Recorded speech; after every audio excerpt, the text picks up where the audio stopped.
my family didn't have enough money to support me at all. So I found a good day job for myself, doing the tutoring I referred to. So I was able to live on it, just by tutoring every day for about 7 or 8 years.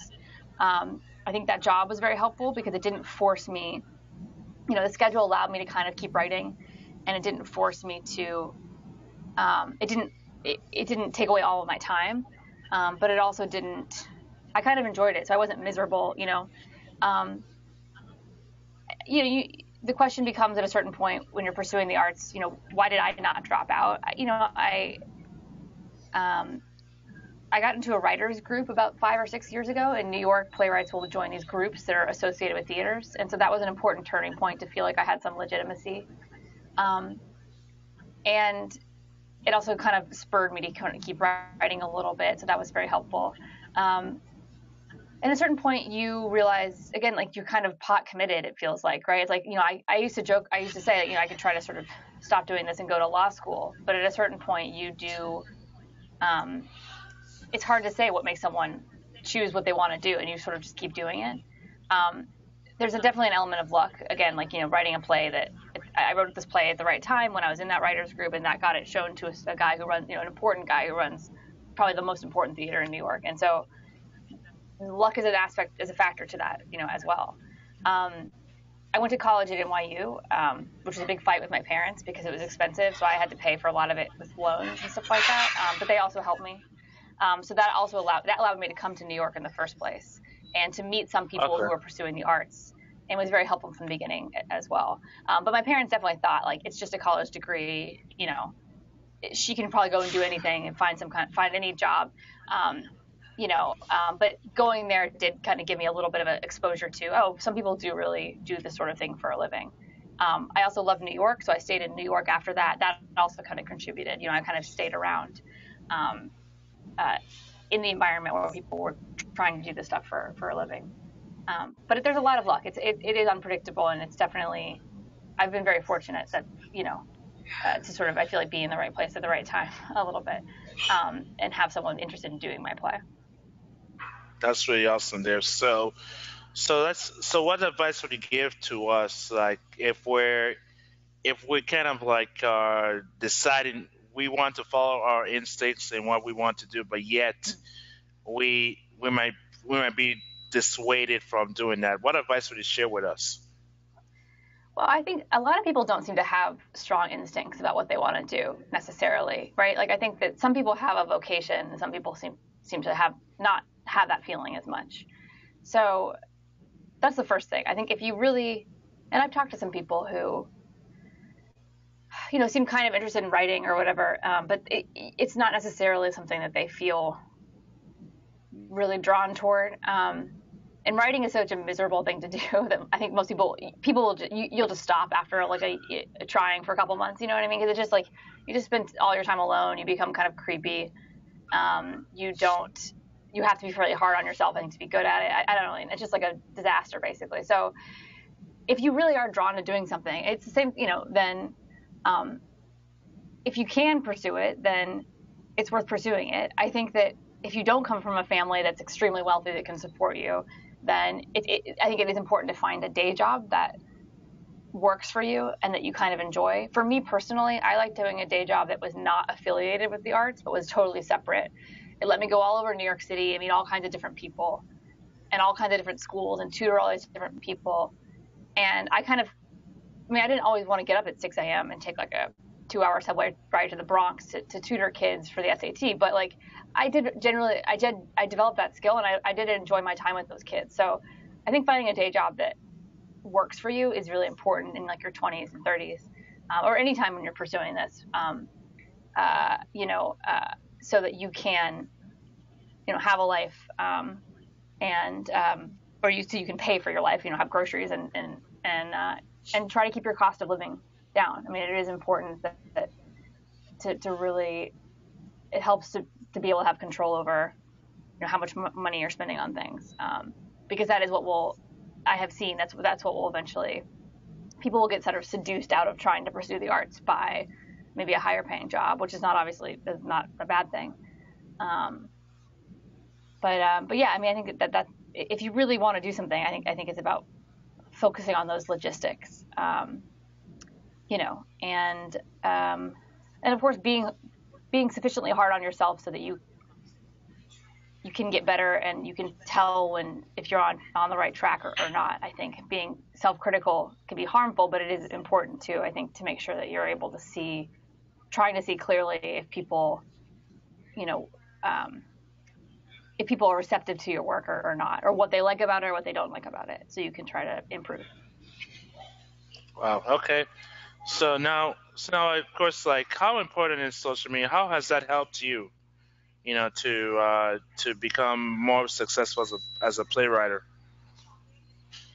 I'm probably the wrong person to ask because I don't really use. I have like a Twitter account that I don't write anything. I just follow like political reporters and like journalists, and so I use it for like news. There are some theater people who are, there are some, especially big names in theater, who are really good with social media. Those people are typically, I think, more so performers of some kind. I haven't found it. Theater is is an ancient art form, and it's not. The audience is often not super young for it, so it'll be yourself. But I personally have not. Social media is my job or promoting my work. And that's because of the art form that I'm in, but also the nature of my first production and stuff. We didn't really have to sort of promote it. So yeah, I'm not probably the best person to ask for that.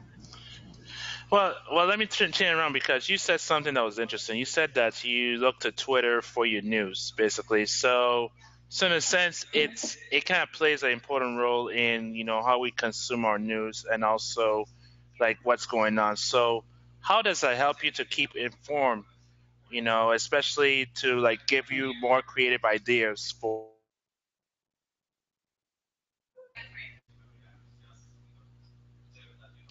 I lost you at the end, but you basically said, yeah, you made a good point. You said I use social media to consume information, and I just don't use it to like show off my writing. And you're absolutely right, and it does help a lot.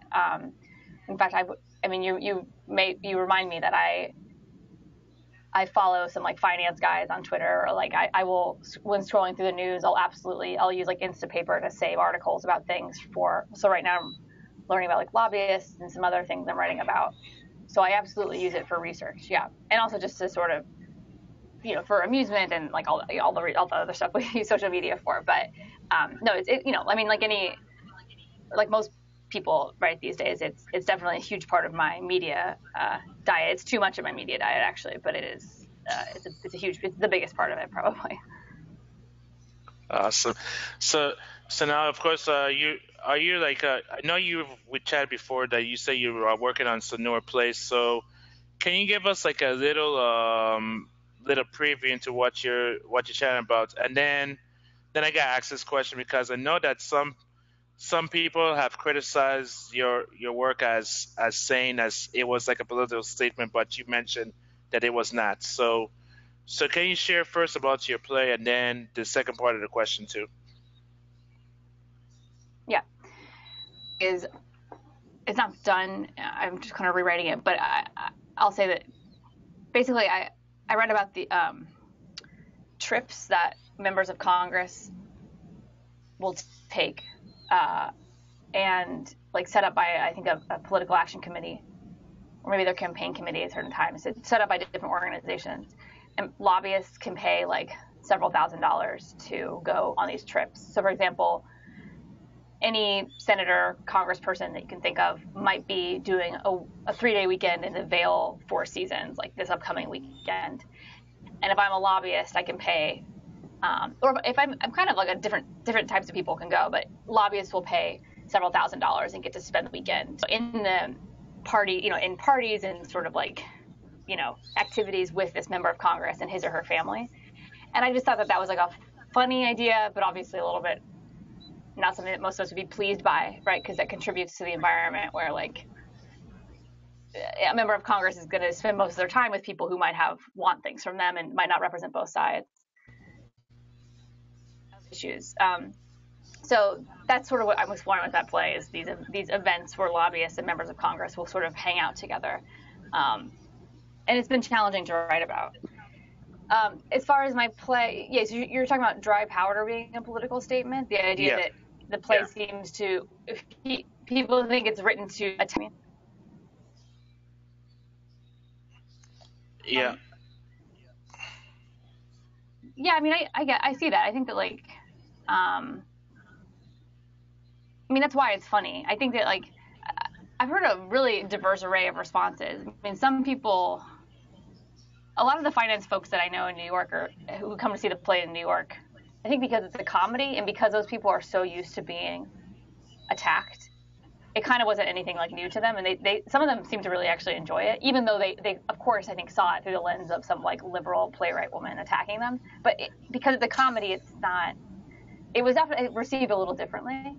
I think everything has a point of view, so I don't really think that I don't really care about a criticism along those lines because I mean, I guess if you're writing something about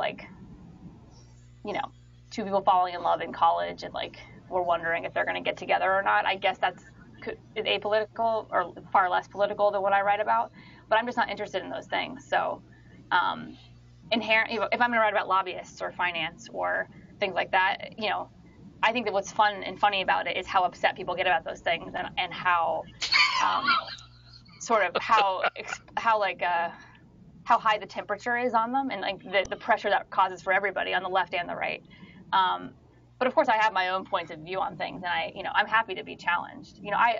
Whenever I would see a finance guy, some sort of 70-year-old guy in an expensive suit at the show at the Public, and even in Houston, I was always really excited to talk to them because it was fun to sort of get their feedback and criticism, but they seemed engaged with it in a way that was fun. I mean, I heard about a couple people walking out because they were offended because they specifically worked in that field, but that's that's not the worst thing in the world. It's better that than people being asleep, I guess.